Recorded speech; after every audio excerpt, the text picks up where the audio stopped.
selamat malam teman-teman. Bentar ya.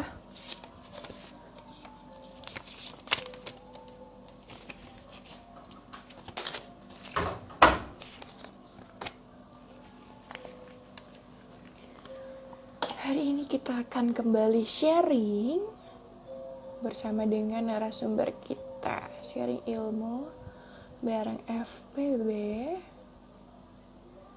bersama Albertus Ruben. Oke, kita akan pin dulu.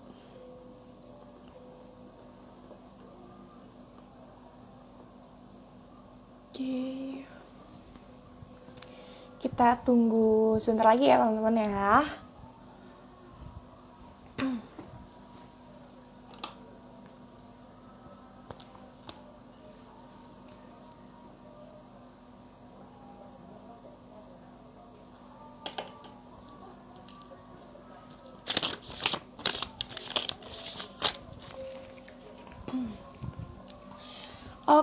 Oke, karena sudah jam 7 lewat, seperti biasa, kita langsung mulai aja kali ya teman-teman ya. Supaya nanti bisa kita record. Oke, halo, selamat malam teman-teman semuanya, Sobat FPB dimanapun kalian berada. Apa kabarnya nih? Semoga dalam keadaan yang sehat dan selalu semangat menjalani aktivitas perkuliahan di fakultas kita. Nah, setelah sekian lama kita tidak berjumpa kembali, teman-teman mungkin juga udah banyak yang sibuk nih dengan perkuliahannya. Baru 2 bulan mungkin udah agak pening nih kepala, udah banyak tugas, udah banyak yang harus dikerjakan dan menjadi tanggung jawab kita sebagai mahasiswa di Unika Atmajaya. Nah, malam hari ini teman-teman, sharing ilmu bareng FPB kembali hadir menemani teman-teman semua di rumah. Mungkin yang lagi pusing sama tugas, mungkin yang lagi banyak pikiran. Nah, nih sambil ditemani oleh live pada malam hari ini sharing ilmu bareng FPB. Hari ini teman-teman kita akan sharing bersama dengan narasumber kita. Kita akan berbincang-bincang seru tentunya seputar aktivitas perkuliahan di Unika Atmajaya. Gak kerasa teman-teman, udah hampir 2 tahun ya, kita ini udah menjelang akhir tahun, kita belajar, kita kuliah secara daring, secara online. Nah, hari ini kita akan berbincang-bincang dengan narasumber kita dari program studi pendidikan bahasa Inggris, dan kita akan banyak tanya nih sama narasumber kita. Udah hampir 2 tahun mengenyam pendidikan bahasa Inggris, itu gimana sih pembelajarannya? Seperti apa sih metode pembelajaran yang didapatkan, apakah efektif gitu ya untuk belajar bahasa Inggris secara daring gitu. Nah, mungkin langsung aja aku mau undang narasumber kita untuk langsung cerita dan berbagi pengalamannya bersama kita semua di sini.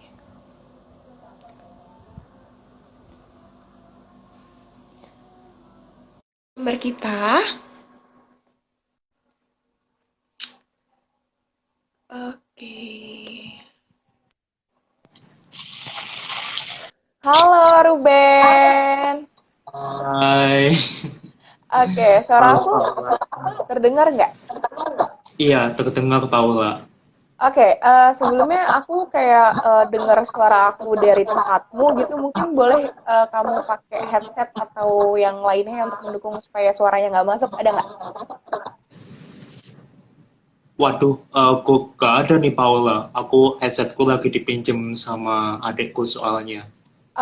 Oke, kalau gitu mungkin volumenya bisa agak dikecilin dikit aja kali ya. Oke. Coba, supaya suaranya nggak begitu masuk terlalu banyak. Nah, masih terdengar Oh, kalau suaraku? iya masih terdengar. Oke, Ruben. Apa kabar, Ruben? Baik Paula, sehat, puji Tuhan, keluarga juga sehat. Kuliah lancar Paula sejauh ini. Oke, puji Tuhan. Kuliah lancar ya, berarti sampai detik Iya, ini. lancar.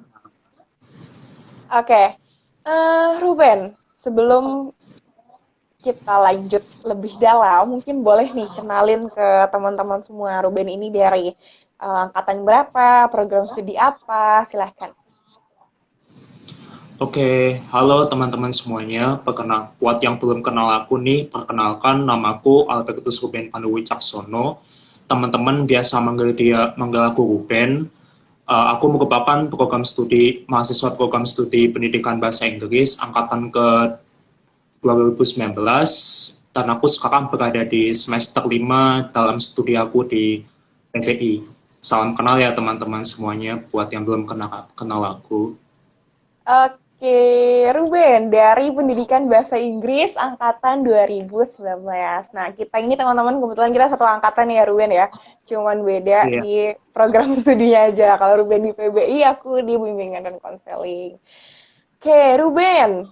eh Kesibukanmu sekarang ini apa sih selama masa pandemi? Untuk masa pandemi ini sih aku lebih banyak kalau nggak belajar ya paling kerja kelompok, ngerjain banyak tugas karena jujur banget tugas-tugasku di semester 5 ini makin banyak bukan malah makin sedikit sekalipun udah dikurangin banget ya tugas-tugasnya sama terkadang paling ya ada selingan dikit gitu nonton YouTube, terus nonton video dan paling main internet gitu dan segala macamnya supaya gak terlalu tegang atau stres banget dalam kuliah. Oke, kesibukannya tetap nomor satu menjadi mahasiswa aktif. Di semester 5 ini beban tugas makin banyak ya, ternyata bukan Ruben aja yang mengalami ini dan kayaknya sepertinya banyak ya Ruben ya. Udah mahasiswa udah tingkat, Iya. udah semester 5 banyak tugas dan ternyata kamu pun juga merasakan hal yang sama gitu. Oke, Iya. kesibukannya kuliah, ngerjain tugas, kelompok, dan paling diselingin sama nonton film ya, supaya nggak stres banget gitu. Iya. Oke, teman-teman, sebelum kita lanjut berbincang-bincang sama Ruben pada malam hari ini, nanti buat teman-teman yang mau memberikan pertanyaan, pernyataan, atau mau juga sharing bareng nih sama kita pada malam hari ini, boleh langsung aja tulis di kolom komentar, biar nanti kalau misalkan ada pertanyaan, bisa langsung dijawab sama Ruben. Gitu ya, Ruben ya? Setuju ya? Iya. Iya. Oke. Nah, kalau tadi kan kesibukanmu ya sekarang menjadi mahasiswa aja nih ya, menjadi mahasiswa, ngerjain tugas, bebannya semakin banyak. Nah, Iya. kalau kesehariannya sendiri tuh gimana? Apakah selalu belajar, kuliah, atau ada aktivitas-aktivitas lain yang kamu kerjakan di luar kuliah? Paling kalau untuk non akademik aktivitas yang aku kerjain itu aku kan ikut ini kan ikut dua unit kegiatan kan. Yang pertama itu pasti tentang keagamaan gitu kan. Keagamaan. Aku di Atma itu kan aku ada yang namanya organisasi keagamaan untuk ini untuk mahasiswa yang beragama Katolik. Namanya itu kan Young Catholic Students. Nah, aku kadang-kadang kalau ada pertemuan aku juga ikut gitu. Terus kalau untuk yang buat yang ini UKM-nya itu aku ikutnya debat gitu Atma Debating Club. Nah, di situ kalau misalnya ada rapat organisasi, lomba atau misalnya rencana untuk pemilihan anggota baru buat uh, periode kedepannya, aku pasti ikut ikut ikut berpartisipasi untuk voting siapa nih yang cocok buat jadi anggota atau ketua dari UKM ku itu. Jadi ya kurang lebih itu aja sih kesibukan aku buat yang non akademik untuk saat ini. Oke, selain jadi mahasiswa, kesehariannya, kesibukannya juga ikut aktivitas tadi ya, dia berbagai organisasi, dua organisasi ya, yang kamu ikutin. Dan tadi salah satunya ada UKM uh, Atma Debating Club ya, kalau nggak salah ya. Iya, Oke, iya benar. nah, itu berarti berhubungan juga dengan pendidikan yang kamu tempuh nggak sih jalannya? Kan itu debat menggunakan bahasa Inggris bukan ya? Bener nggak ya? Iya. Menggunakan bahasa Inggris debatnya itu. Tapi nggak menutup kemungkinan juga kalau ada debat yang menggunakan bahasa Indonesia gitu. tapi mungkin porsinya kalau dibandingkan sama yang bahasa Inggris lebih semacam 40% atau 30% aku eh, ada penawaran atau semacam undangan untuk ikut lomba debat bahasa Indonesia gitu. Tapi kalau untuk bahasa Inggrisnya paling bisa sampai 70 atau enggak 80% itu undangannya itu ada semua dari berbagai kalangan universitas, terus UKM-UKM debat lainnya di tingkat univ, baik nasional maupun internasional, dan juga mungkin antar benua gitu. Wow, menarik sekali ya, karena aku pribadi juga baru tahu gitu. Ternyata seluas itu gitu, dan ini juga sebenarnya membantu kamu juga ya Ruben. Kamu sekarang ini kuliah di pendidikan bahasa Inggris, ikut UKM debat, dan itu kan mengasah public speaking, terus juga grammar kamu juga, bagaimana kamu mengendalikan diri kamu di depan banyak orang. Iya, Sebelum jauh lagi deh, aku pengen tanya, kamu sendiri udah pernah ikut lomba debatnya belum tuh? sudah. Oh, Yang pertama satu untuk bahasa Inggris, terus yang satu lagi itu untuk yang bahasa Indonesia. Tapi di sini ada bedanya nih Paula, kalau sama teman-teman sekalian. Kalau untuk yang bahasa Inggris, aku bukan sebagai pendebatnya, tapi aku sebagai jurinya gitu. Jadi oh, aku bisa kebayang kebayang banget, aku tiba-tiba ditunjuk sama UKM aku. Oke, Ruben, kamu karena aku nggak bisa nih buat apa namanya buat ngejurin lomba debat di tingkat mana ini. Oke, sekarang kamu maju deh, kamu maju deh karena uh, aku rasa kamu itu berpotensi banget. Soalnya selama kamu di treatment sama UKM di sini itu di ADC Atma Debating Club itu kamu itu kamu itu kayak udah ada kemajuan banget terkait apa aja sih teori-teori dan teknik-teknik yang harus diperhatikan ketika kamu debat, terus apa aja yang nggak boleh ketika kamu lakukan ketika kamu debat dan segala macamnya. Dan pada waktu itu sih aku sempat mikir juga, aduh gimana nih, aku belum punya keahlian, aku belum punya semacam kayak gimana sih proses menilainya buat debat itu gimana, terus apa aja sih yang harus diperhatikan kalau menilai untuk dalam debat itu seperti apa. Aku memang benar-benar sempat panik pas waktu itu. Tapi yang mengejutkannya juga ketika aku turun di hari H itu sekalipun aku nggak begitu dapat treatment yang maksimal banget, tapi bersyukur banget kalau teman-temanku di sana itu baik-baik banget.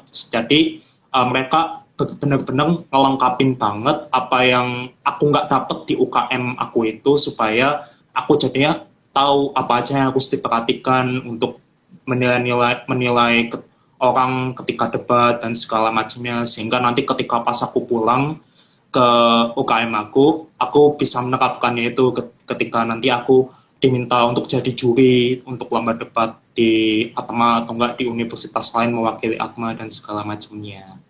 Kalau untuk yang Indonesia, aku sebagai benar-benar sebagai pendebat karena emang yang menyelenggarakan itu sih Menteri Pendidikan dan Kebudayaan. Dan pas waktu itu aku juga baru tahu kalau ternyata kenapa debat itu penting banget buat mahasiswa, karena itu juga mengasah kemampuan berpikir kritis juga dan menalarkan segala sesuatu secara logis supaya kita bisa memutuskan segala sesuatu itu secara objektif dan bukan berdasarkan asumsi atau kata orang dan segala macamnya. Jadi makanya ketika aku kepilih itu, aku benar-benar kaget kenapa itu penting banget buat kita sebagai mahasiswa, karena yaitu alasan-alasannya itu. Karena untuk di zaman era saat ini itu pasaran banyak banget perusahaan-perusahaan yang mengincar kemampuan mahasiswa itu bukan berdasarkan dari skill akademik atau kompetensi akademik aja, tapi mereka juga mampu untuk menawarkan segala sesuatu dengan kritis dan logis itu, supaya karena dua komponen itu merupakan komponen yang benar-benar vital banget, penting banget untuk diperhatikan bagi kita sebagai mahasiswa untuk bisa membuat perusahaan nanti yang akan kita bekerja itu menjadi sukses pada waktunya. Gitu, Paula. Oke, wow, aku cukup terkejut ya, bener-bener, wow, Ruben bisa sampai, kamu kan berarti secara otomatis nih ya, secara tidak langsung, kamu mewakili dari mahasiswa PBI, sekaligus kamu mewakili mahasiswa Unika Atmajaya. Tadi kamu menjadi juri di debat yang bahasa Inggris dan yang bahasa Indonesianya kamu ikut turut serta jadi peserta yang diselenggarakan oleh menteri kita, menteri kebudayaan kita, gitu, menteri pendidikan dan Iya. kebudayaan. Oke. Nah, ini semakin banyak nih yang pengen aku tanyakan ke kamu gitu karena ini menarik banget nih. Nah, Iya. dasarnya nih Ruben, kenapa sih kamu memilih untuk kuliah di PBI? Untuk jadi mahasiswa di PBI itu kenapa sih? Itu pada dasarnya kenapa aku milih kuliah untuk di PBI itu, Paula, karena aku benar-benar tertarik banget sama bahasa, dan itu juga berdasarkan penilaian aku juga ya dari selama aku sekolah dari SD, dari kelas 1 sampai kelas 12 kemarin. Kenapa aku merasa kayak, oh, aku benar-benar ketrigger banget nih kalau aku masuk di jurusan bahasa. Makanya jadinya aku merasa sepertinya bahasa itu merupakan atau enggak paket aku yang aku punya dari sejak lahir. Makanya aku merasa kayak kalau aku masuk jurusan bahasa Inggris, aku pasti bisa akan lebih baik ketimbang aku di SMA gitu. Sama waktu itu kan emang sempat kepikiran kan, aduh, mau pilih sastra Inggris atau mau pilih pendidikan bahasa Inggris nih, soalnya masih ada dilema gitu sih di dalam diri aku, kenapa aku mau sastra atau yang mau pendidikan nih, soalnya sama-sama asik nih untuk aku. Tapi aku makanya waktu itu aku butuh banget meditasi dan juga pertimbangan lebih lanjut dari orang tua, terus dari aku sendiri, sama juga dari keluarga dan teman-teman juga. Kalau aku masuk ini kira-kira cocok atau enggak ya untuk masa depan aku dan segala macamnya. Terus dan itu pun aku udah lakukan sekitar hampir 7 mingguan ya sebelum aku ini kan UN atau UAS gitu kan. Lalu ketika opini-opini itu udah muncul, aku kumpulin semua opini yang aku dapat dari keluarga, dari teman-teman SMA juga, dan juga dari saudara-saudara juga. Dan mereka berpikir kalau aku tuh lebih cocoknya itu kan di komunikasi, karena memang pada waktu itu aku memang bermasalah banget di komunikasi. Tapi ketika aku tanya lagi kakak kelasku yang ini kan yang ambil jurusan komunikasi, ternyata komunikasi itu ya sekalipun asik ya nggak seindah yang dibayangkan gitu untuk aku, karena ketika aku masuk komunikasi itu bukan belajar bahasa tapi belajar teori dan segala macamnya. Jadi aku cukup kaget juga sih pada waktu itu, loh, kok nggak sesuai dengan apa yang aku harapkan gitu, kenapa nggak sesuai dengan yang ada di pikiran aku dan ekspektasi aku gitu loh. Terus akhirnya aku kembali lagi gitu ke diri aku, kenapa kenapa aku merasa bahasa Inggris itu cocok untuk aku, karena ya kembali lagi karena memang aku udah merasa nyaman banget sama bahasa Inggris, makanya jadinya aku milih bahasa Inggris. Terus untuk yang terkait sastra sama atau pendidikan itu, aku aku memutuskan kalau akhirnya aku memilih pendidikan bahasa Inggris di Atma, karena aku udah cari-cari lagi untuk yang sastra Inggris yang mana nih yang universitasnya yang Katolik, soalnya kalau aku sekolah itu aku paling nggak bisa banget sekolah di sekolah yang bukan Katolik, karena memang aku ngerasa banget lingkungannya itu beda sosialisasinya juga beda, pergaulannya juga beda.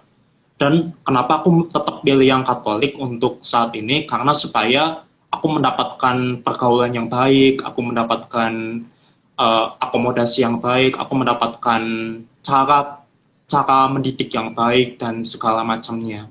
Supaya aku juga bisa tahu juga gambaran seperti apa sih yang nanti aku akan lakukan ketika aku lulus, yang nantinya membedakan aku dengan lulusan teman-temanku yang lulusan universitas atau kampus yang bukan Katolik gitu. Karena itu juga karena dari faktor aku selama 12 tahun itu aku sekolahnya di sekolah yang Katolik terus, makanya aku udah merasa nggak asing lagi kalau sekolah yang Katolik itu budayanya kayak apa sih, cara mendidiknya kayak apa sih, dan bagaimana sih lingkungan pergaulan dan nilai-nilai yang ditanamkan dari guru-guru atau dosen dan juga mahasiswanya sendiri atau siswanya sendiri, supaya mereka bisa lebih saling menghargai satu sama lain gitu.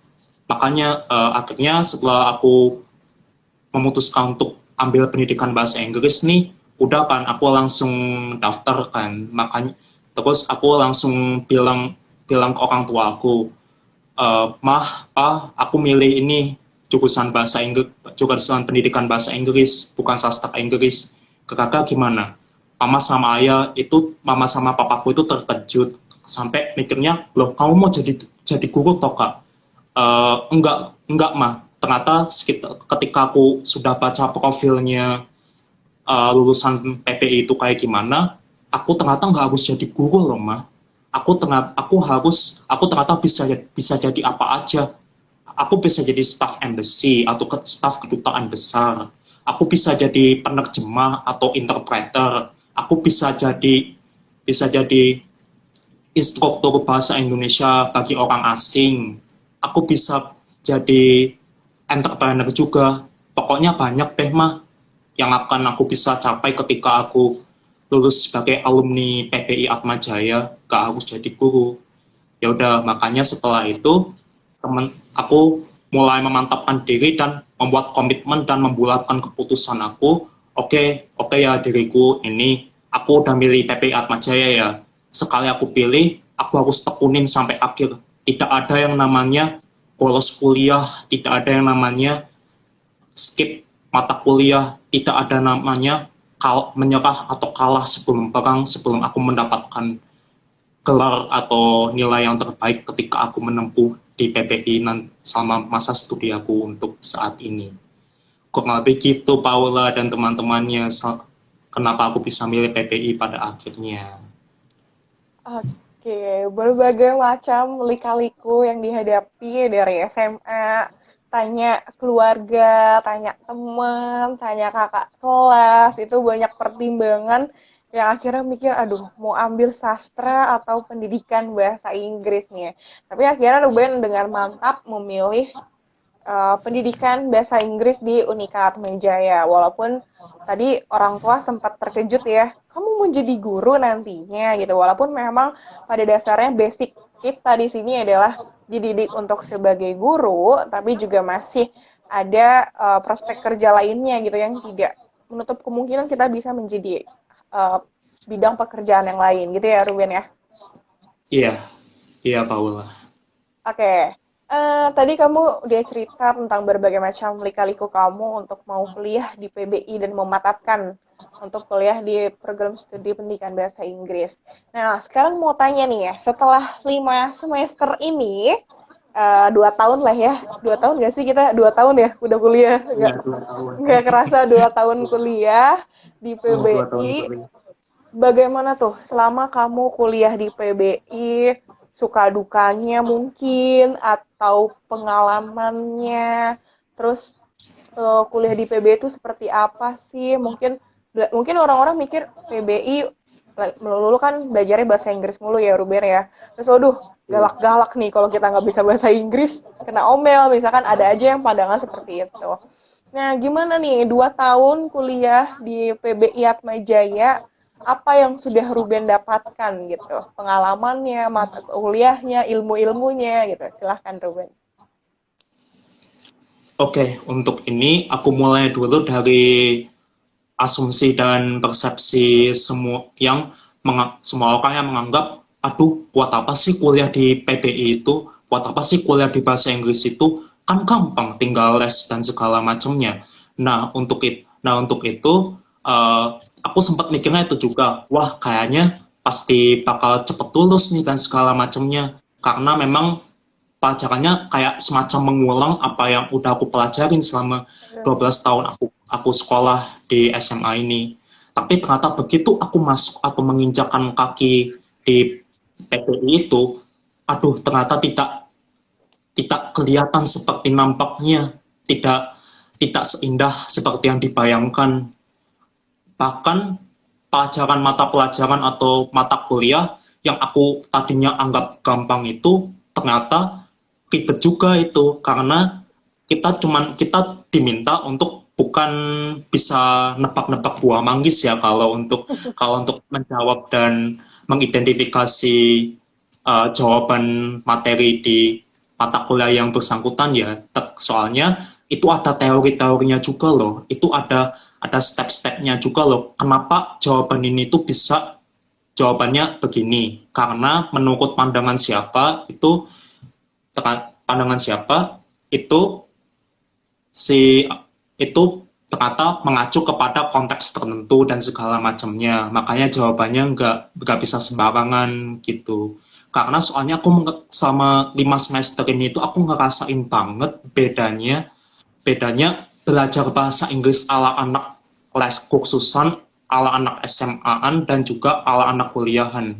Karena ketika aku memutuskan untuk masuk di program studi bahasa Inggris atau PBI, aku berasa banget kalau konsekuensi yang harus aku ambil untuk masuk ke program studi PBI itu, aku harus mengeksplor lebih dalam apa sih bahasa Inggris itu, bagaimana bahasa Inggris itu bisa menyebar dari negara Inggris itu sendiri dan ke negara-negara belahan dunia dan segala macamnya, supaya nanti kita juga bisa tahu dan menempatkan posisi kalau nanti berinteraksi terhadap orang-orang yang memiliki latar belakang bahasa Inggris berbeda itu, kita bisa tahu perbedaannya dan nanti bisa menempatkan posisi yang seperti seharusnya. Nah, untuk yang mata kuliahnya itu paling yang akan aku garis bawahin itu ada 3 nih. Paling yang pertama itu soal reading, writing, grammar, dan juga speaking gitu. Karena kenapa tiga atau 4 itu aku jadikan acuan untuk menjelaskan kepada teman-teman dan juga kalian-kalian yang ada di sini, kenapa itu nggak segampang yang kita kira ketika kita masuk di PPI itu, karena di dalam PPI itu untuk reading itu sendiri itu ada tiga tipe reading itu. Yang pertama itu reading biasa, materinya itu kurang lebih materi yang udah kita ulang-ulang atau yang udah kita pelajarin selama kita 12 tahun sekolah dari SD sampai SMA. Terus yang kedua itu pasti ada yang namanya materi bacaan atau reading untuk tujuan khusus atau reading untuk specific purposes gitu, supaya di sini kita difokuskan supaya kita itu lebih familiar dengan beragam bacaan bahasa Inggris yang berada di berbagai latar belakang dan juga tujuan tertentu.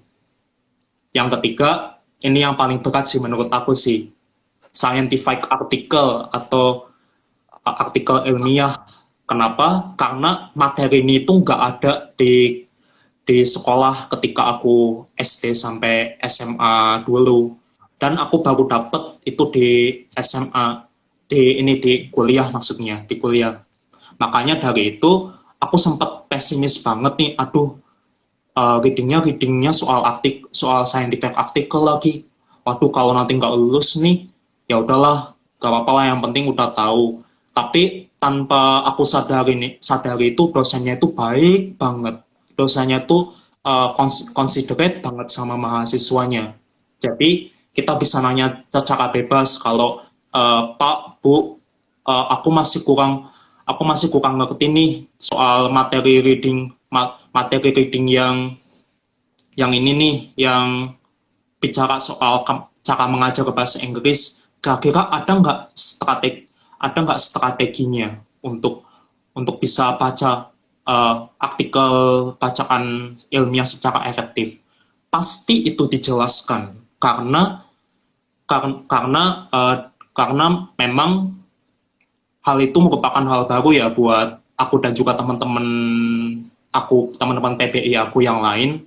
Terus kita dijelasin secara detail sampai kita ngerti, supaya kita ketika kita diminta untuk tugas baca artikel itu sendiri, kita udah ngerti apa aja strategi dan tekniknya untuk baca artikel ilmiah yang berhubungan dengan pengajaran bahasa Inggris itu sendiri. Terus kalau writing ya, writing itu ada dibedakan jadi 3 ya. Yang pertama itu writing biasa. Jadi kayak kita bikin kalimat gitu kan, bikin kalimat biasa, kurang lebih mengulang apa yang udah kita pelajarin ketika SMA dulu. Terus yang kedua itu expository writing, keterampilan untuk menulis teks eksposisi. Nah, untuk di writing ini nih, aku bener-bener kayak kocar-kacir banget sama teman-teman mahasiswa PPI ku yang lainnya. Soalnya kita pikirnya itu dari awal-awal itu, oh expository writing itu kayak kita kan udah punya pengalaman kan bikin cerita mengarang indah gitu kan bahasa Inggris ketika kita sekolah sebelum kuliah kan.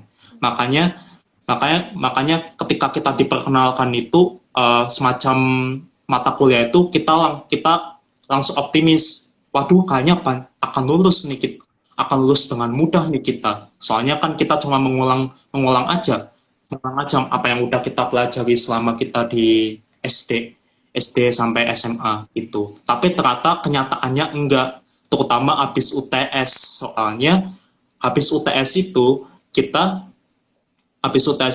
benar-benar, ya kalau kamu mau nulis jangan mengarang indah, harus pakai rujukan atau referensi juga supaya argumen kamu itu kuat dan kamu nggak terhindar dari plagiat atau nyontek dan segala macamnya gitu. Karena kan tahu sendiri kan kalau di Atma apalagi di FPB itu kan kalau untuk masalah plagiarisme atau menyontek itu kan benar-benar strict banget kan di sini kan. Makanya kita harus benar-benar pay attention banget sama itu. Terus yang ketiga itu ini argumentative essay. Jadi kita berargumen terkait bacaan yang bernuansa opini dari orang-orang tertentu. Apakah kita setuju atau enggak?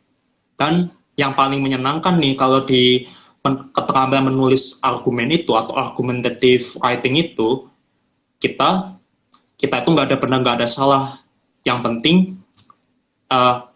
singkat, padat, jelas, dan sesuai dengan konteksnya, apakah kamu setuju atau enggak gitu.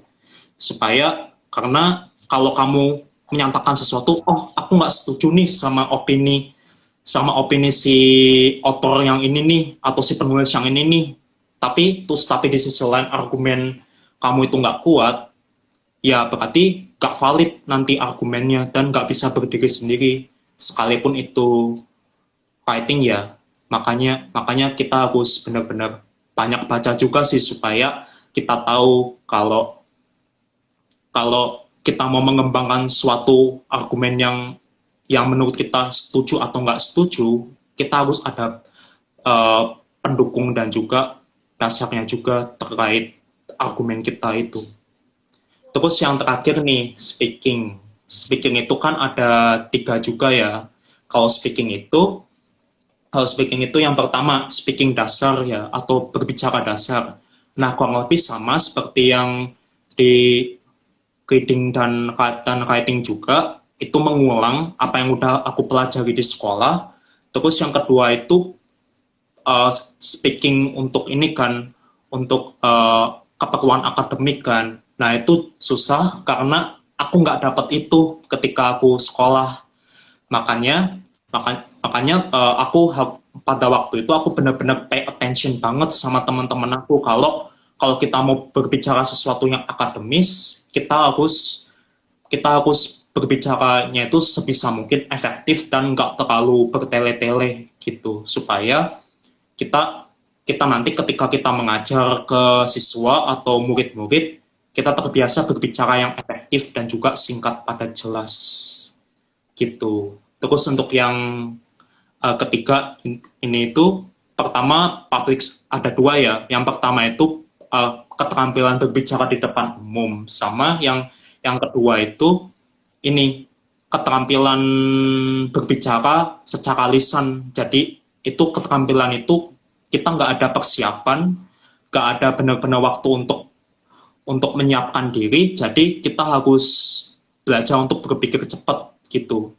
Kita nggak boleh lengah, nggak boleh bengong, nggak boleh menganggap kalau speaking yang ini itu semacam kayak sesuatu yang pantas diremehkan gitu karena memang speaking yang kedua ini itu emang kelanjutan banget dari public speaking atau keterampilan berbicara di depan umum gitu. Makanya kita harus mesti hati-hati dan perbanyak juga informasi kalau bisa. Nah, terus balik lagi nih untuk yang ke public speaking nih. Kalau public speaking itu aku bersyukur banget aku bisa dapat public speaking lagi setelah SMA ya. Karena kalau boleh aku hitung ya udah sekitar 4 tahun, 4 atau 6 tahun aku di treatment public speaking dan aku bersyukur banget karena aku bisa merasakan ketegangan dan juga pengalaman dapat pelajaran public speaking itu 2 kali di SMA sama di kuliah. Jadi aku benar-benar berterima kasih banget terhadap aku udah dapat public speaking ketika aku SMA dan juga kuliah dan juga di UKM juga bersama teori-teorinya sehingga ketika aku dapat tugas untuk menyampaikan materi di depan umum, aku udah terbiasa gitu karena memang udah ada pelatihannya. Aku dapat pelatihannya, aku udah dapat tekniknya gimana, aku udah dapat teorinya gimana, dan aku udah dapat step-stepnya gimana supaya nanti sekalipun itu aku berbicara di depan umum, itu tetap efektif, efisien, dan pesanku tersampaikan juga pada akhirnya. Gitu, Paula. Oke, banyak hal yang sudah kamu pelajari ya selama di PBI ini juga, dan mungkin yang tadinya kamu pikir ini kayaknya gampang deh mata kuliahnya karena sudah dipelajari saat sekolah sebelumnya gitu. Tapi ternyata tidak semudah itu gitu. Masih banyak hal yang perlu dipelajari selama kuliah di PBI, dan dasar-dasar Iya, teori itu juga penting ya. Mungkin sejarah iya, bahasa Inggris yang bisa menyebar luas ke berbagai negara, bahasa yang sekarang sudah tidak asing lagi mungkin ya, semua orang juga kayaknya iya, dengan bahasa Inggris tuh bahasa kedua kita setelah bahasa Indonesia gitu kan.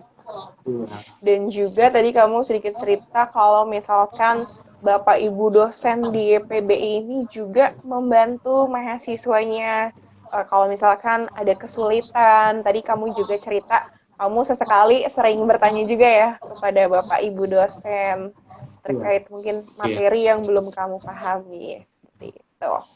iya. Nah, ke selama kamu 2 tahun nih, Ruben, di PBI, hal yang paling menyenangkan bagi kamu selama kuliah di PBI itu kayak gimana sih? Hal apa tuh? Selama aku 2 tahun ya. Iya, betul. Kalau menurut aku pribadi sih, selama 2 tahun itu hal-hal yang menyenangkan buat untuk aku itu, aku dalam dalam segi akademik ya. Yang pertama, aku banyak belajar juga dari dosen aku kalau gimana sih caranya aku bisa mengembangkan kemampuan bahasa Inggris aku secara efektif dan efisien yang pada dasarnya aku nggak dapet sama sekali di SMA. SMP maupun SD aku. Dan itu juga ngebantu aku banget nantinya supaya supaya aku bisa dapat formasi atau teknik yang efektif untuk mengajarkan bahasa Inggris ke teman-teman, terus ke murid-murid aku, ke siswa-siswa aku, dan segala macamnya. Supaya nanti mereka nggak merasa bingung lagi, aduh gimana ya caranya belajar bahasa Inggris yang efektif dan efisien itu gimana, soalnya formasi dan tekniknya itu aja nih, masalahnya nggak ada kreativitas, nggak ada yang lain, nggak ada inovasi baru terkait gimana belajar bahasa Inggris yang efektif gitu. Makanya jadinya sama aku kuliah di PP itu, kalau dari segi akademis, aku banyak belajar juga sama dosen-dosen aku terkait gimana caranya aku belajar dan mengajarkan bahasa Inggris yang baik dan benar.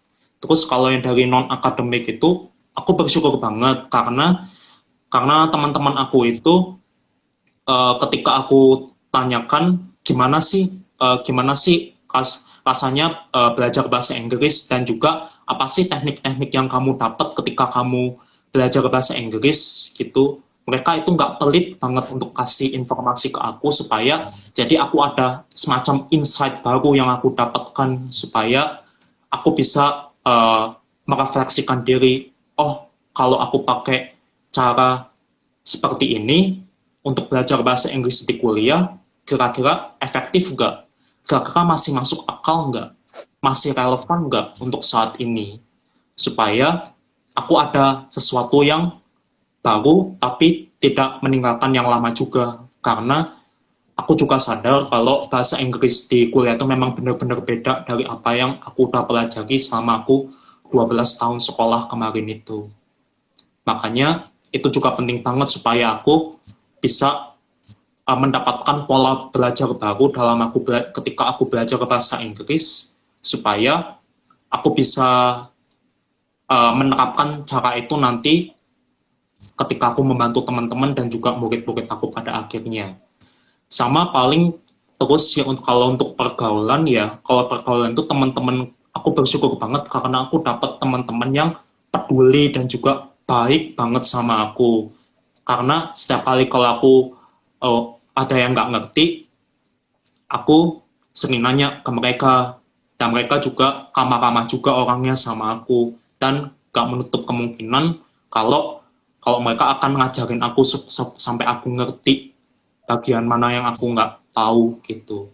Sama sama untuk dosen ya, aku bersyukur banget dosen-dosenku itu baik, peduli juga sama mahasiswanya, dan gemar banget mengingatkan sama mahasiswanya untuk kalian harus menghindari plagiat ya, kalian harus menghindari menyontek ya. Soalnya kita nggak mau kalau nanti kamu lulus mata kuliah ini itu lulus asal-asalan, lulus sembarangan, lulus ya yang penting lulus lah, dapat nilai apa aja yang penting lulus. Kita nggak mau seperti itu. Karena kita prioritaskan itu daya juang dan usaha itu lebih penting daripada hasil. Karena ketika kamu berusaha lebih keras, kamu berusaha sekeras mungkin, seintens mungkin, pasti dijamin hasil yang baik itu akan mengikuti dengan sendirinya. Gitu Paula, kurang lebih apa yang berkesan selama aku 2 tahun berkuliah di PTI ini. Wow, ini menarik ya Ruben ya. Ternyata seru juga nih kelihatannya.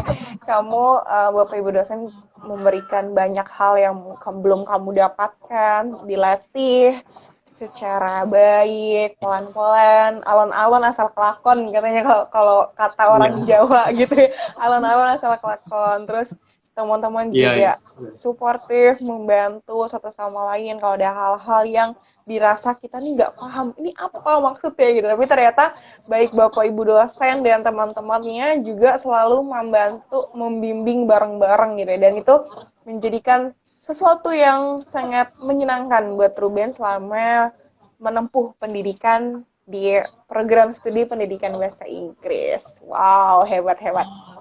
Nah, mungkin ini terakhir nih Ruben, aku mau nanya sama kamu karena kita waktunya hampir 1 jam nih, kayaknya banyak banget nih hal yang harus aku dapetin dari kamu. Mungkin nanti di belakang live kita boleh cerita-cerita kali ya tentang Oke, hal-hal iya. yang lebih seru gitu. Nah, ini nih ya poin yang paling penting untuk kita sharingkan, untuk kita bagi ke teman-teman. Nah, di zaman sekarang nih Ruben ya, tidak menutup kemungkinan kalau misalkan ada orang yang gak percaya diri sama bahasa Inggris. Dalam konteks dia kurang percaya diri untuk belajar atau dia berbicara bahasa Inggris. Udah belum perang nih, dia udah nyerah duluan, dia aduh minder, bahasa Inggris aku jelek, misalkan seperti itu. Grammar aku jelek, TOEFL aku juga nggak sebagus kamu, misalkan ada yang kayak gitu. Terus takut lah untuk sebenarnya sih semua orang bisa ya untuk belajar, punya kemampuan juga. Tapi ya itu rasa takut karena dipikir bahasa Inggris itu tuh serem gitu, sangat menyeramkan. Nah, dari cerita-cerita yang kamu sudah sharingkan sama kita-kita di sini, mungkin boleh dong Ruben kasih tips-tips nih buat kita-kita mungkin yang belajar bahasa Inggrisnya tuh masih takut, atau gimana sih cara belajar bahasa Inggris yang efektif supaya cepet pahamnya dan nggak ada lagi tuh pandangan kalau bahasa Inggris tuh susah buat dipelajarin. Boleh dong dikasih tipsnya Ruben? Oke, kalau dari aku nih buat Paula dan juga teman-teman sekalian yang hadir di sini, pesan aku ya kalau untuk kalian yang mau belajar bahasa Inggris, jangan pernah takut duluan untuk mencoba. Karena pada dasarnya ini kan kita ini kan belajar kan, belajar bahasa Inggris kan, nggak ada salah satu dari antara kita yang merasa udah jago nih, udah ahli Betul. nih bahasa Inggrisnya. Jadi ya saran aku untuk dalam menghadapi teman-teman yang mungkin kalian rasa bahasa Inggrisnya masih perlu dikembangin lagi nih, masih kurang, masih ada yang harus diperbaiki dan acak adul bahasa Inggrisnya. Usahakan kalian kalian mengajari, memberitahu bagaimana cara belajar bahasa Inggris yang benar. Karena selama berdasarkan pengalaman aku, gak mungkin kalau dosen itu ngajarin itu terkait gimana cara belajar bahasa Inggris itu di luar konteks. Oh, pokoknya nih karena mentang-mentang ini apa temanya speaking nih, udah pokoknya kamu pahamin aja materinya, latihan, terus nanti perform bagus. Enggak. Tapi ketika kita mengembangkan diri kita, ketika belajar bahasa Inggris, kita harus tahu aspek mana yang kita udah bagus, aspek mana yang kita dirasa belum bagus. Dan ketika kita udah dapat itu semua, kita masukin ke tabel supaya kita lebih mudah untuk memberikan semacam treatment atau terapi latihan yang menurut kita rasa masih kurang nih di bagian tertentu. Kita rasa masih masih lebih bagus lagi, masih bisa lebih bagus lagi nih untuk kedepannya supaya nanti hasilnya bisa sama maksimal dengan kompetensi bahasa Inggris kita yang kita rasa udah cukup bagus dan udah cukup memadai gitu. Terus kalau gimana cara belajar bahasa Inggris itu sendiri, ya kalau saran aku paling bukan dihafalin, tapi dipahamin konteks dan juga rumusnya. Karena bahasa itu kan bukan hafalan kan. Betul. Karena dan juga yang penting itu karena di sini kalau kita udah paham konteksnya, kita udah paham apa yang akan kita omongkan, kalau tuh dengan melihat konteks keterangan dan segala macamnya, pasti itu akan gampang. Dijamin itu pasti akan gampang. Karena kita udah ngerti, oh kalau mau ngomongin pengalaman nih misalnya, mau ngomongin kejadian ketika kita liburan atau kejadian ketika kita berwisata dan segala macamnya, dan itu konteksnya di masa lampau, kita otomatis dengan sendirinya akan menggunakan kalimat yang berbau atau bernuansa masa lampau, dan nggak mungkin kita menggunakannya dengan konteks saat ini. Dan juga kalau dari aku yang terakhir, belajar bahasa Inggris itu, untuk belajar bahasa Inggris itu, buat kalian yang merasa bahasa Inggris kalian kurang, coba kalau bisa diperdalam lagi, direview lagi apa yang udah dipelajari sama dosen ketika kuliah. Jangan ketika habis kuliah kalian tinggal main, tinggal ngopi atau nongkrong dan segala macamnya. Karena ketika kita mereview materi yang sudah kita pelajari selama kita kelas atau kita kuliah dengan dosen yang bersangkutan, pasti hasilnya akan 80-90% kita akan mudah memahami dan akan lengket di otak sampai seterusnya. Gitu tips dan trik dari aku buat kalian yang ingin belajar bahasa Inggris. Oke, nah benar nih teman-teman kata Ruben. Dari awal dasarnya kita harus percaya diri dulu. Benar nggak sih Ruben? Iya, benar. Tuh, kita harus percaya diri dulu, beraniin diri. It's okay kalau misalkan kita masih kepletot omongannya mungkin atau belum terlalu lancar. Yang penting kita udah punya kemauan dalam diri, percaya diri, dan itu pasti ke depannya percaya deh. Belajarnya juga lebih mudah ya Ruben ya. Ketika kita bisa percaya diri, dan ke depannya mau belajar juga mau orang ngomong apapun, yang penting pede aja dulu. Yang penting aku udah punya kemauan nih untuk belajar bahasa Inggris. Nah, terus tadi yang kedua Ruben bilang kalau misalkan bahasa Inggris itu jangan dihafal teman-teman, tapi dipahami. Karena ya betul ya kalau kita menghafal semuanya tapi kita tidak memahami isinya, teorinya, dasar-dasarnya, itu agak sedikit percuma ya Ruben ya. Jadi kita sembari kita memahami bolehlah kita hafal sedikit-sedikit, tapi poin utamanya kita juga harus memahami nih dasarnya, teorinya, dan lain sebagainya. Dan yang terakhir teman-teman, supaya bisa tips dari Ruben nih untuk kalian yang mau belajar bahasa Inggris, maupun kalian yang masih sekolah nih, atau mungkin yang udah kuliah, setelah kalian belajar tuh direview kembali yang sudah kalian dapatkan, review kembali tadi salahnya di mana ya, misalkan seperti itu, atau mana ya yang harus ditingkatkan kembali, dan itu pasti akan ngebantu kita untuk meningkatkan kemampuan bahasa Inggris kita. Oke, nah itu 3 poin utama tips dari Ruben untuk teman-teman yang mau belajar bahasa Inggris gitu. Nah, sekali lagi deh terakhir aku mau minta pesan-pesan dari Ruben untuk teman-teman yang mungkin masih ragu untuk aku tuh pengen kuliah bahasa Inggris deh, tapi kayaknya aku ragu gitu. Dan minta pesan-pesan Ruben untuk teman-teman mahasiswa pendidikan bahasa Inggris. Silahkan. Oke, kalau dari aku untuk teman-teman di sini dan juga teman-teman yang ingin belajar bahasa Inggris atau masuk pendidikan bahasa Inggris, pesan dari aku ya, jangan takut kalau masuk bahasa Inggris itu kita kalah saing, kita nggak akan bisa kompeten dengan teman-teman kita yang bahasa Inggrisnya di atas kata-kata kita. Karena dulu ketika aku masuk pertama kali di PPI Atmajaya itu, aku bahasa Inggrisku itu masih kalah jauh ketimbang teman-teman aku yang aku rasa bahasa Inggrisnya itu udah di atas kata-kata banget. Tapi yang penting di sini, kita kan sama-sama belajar. Kita sama-sama membangun kompetensi kita supaya kita bisa atau mahir berbahasa Inggris.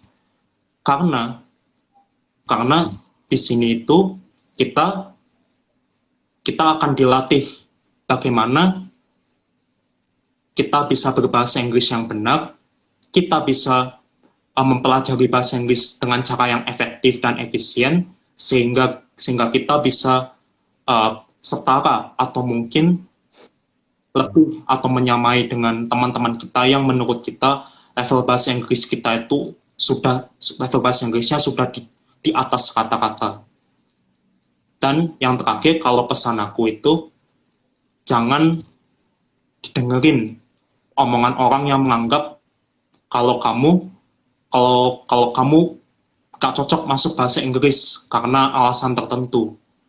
Karena di sini kamu yang tahu passionnya, kamu yang tahu di kapasitas diri kamu itu seperti apa, kamu yang tahu kompetensi kamu itu apa, kamu yang tahu kenapa kamu suka untuk masuk bahasa Inggris. Dan itu semua kamu harus bulatkan tekad kamu harus pegang teguh dalam-dalam di dalam diri kamu supaya kamu tidak mudah terjerumus ke dalam bujukan-bujukan atau saran-saran orang lain yang menurut kamu itu belum tentu benar. Karena di sini semua akan kembali kepada diri kamu sendiri. Apakah dengan aku masuk bahasa Inggris atau tidak masuk bahasa Inggris, itu akan membawa kamu kepada kesuksesan berdasarkan bakat, minat, dan talenta kamu atau tidak.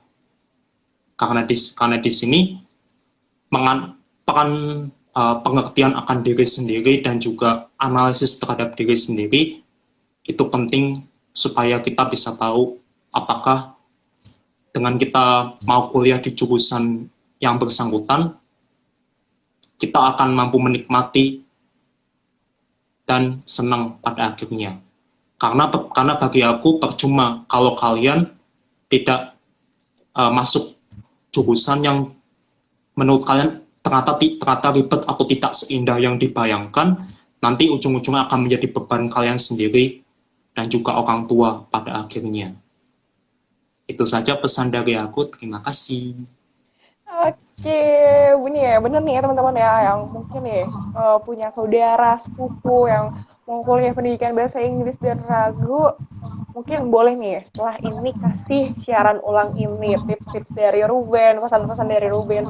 Dan di program studi bahasa Inggris Atma Jaya sendiri juga enjoy ya perkuliahannya ya, walaupun masa pandemi ini, Bapak Ibu dosennya juga mau membimbing kita, teman-temannya juga suportif, kakak tingkat, dan kita sama-sama belajar di sini. Tidak ada yang lebih jago atau kamu lebih buruk gitu. Semuanya kita sama-sama belajar.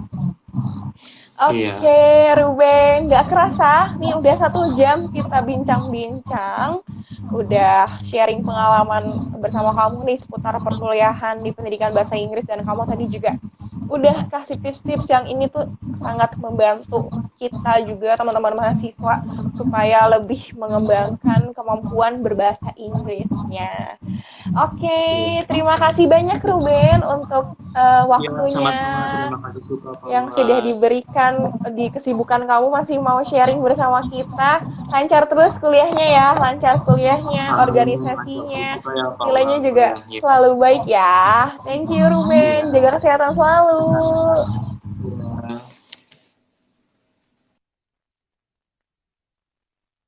Oke, teman-teman.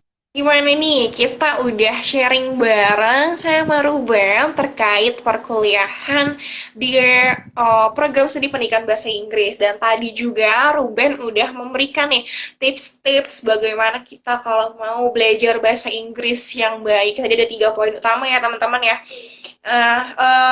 Nggak perlu ragu lagi teman-teman kalau misalkan kita mau belajar bahasa Inggris, karena memang bahasa Inggris itu tidak seseram yang dibayangkan. Nah, tunggu apa lagi teman-teman? Nah, bisa nih kasih siaran ulang live malam hari ini ke saudaranya, ke teman-teman kamu, atau ada yang mau masuk kuliah tapi bingung nih, ragu, bisa nggak ya bahasa Inggrisnya nih? Langsung aja kasih dan tips-tips dari Ruben supaya lebih percaya diri. Oke teman-teman, sekian live kita pada malam hari ini. Terus saksikan dan nantikan live sharing ilmu bareng FPB part-part selanjutnya, yang tentunya kita akan menghadirkan narasumber yang selalu kece, yang selalu memberikan inspirasi bagi kita semua, tentunya dari berbagai macam program studi yang ada di fakultas kita. Oke, cukup Sekian untuk live pada malam hari ini. Semoga apa yang sudah di-sharingkan oleh narasumber kita dapat bermanfaat dan berguna bagi kehidupan kita dan kehidupan di masa akan datang nanti ya. Sekian dari aku untuk malam hari ini. Terima kasih atas perhatian dan uh, antusias teman-teman semua untuk menyaksikan live pada malam hari ini. Sampai jumpa di live sharing ilmu bareng FPB per selanjutnya. Selamat malam dan sampai jumpa.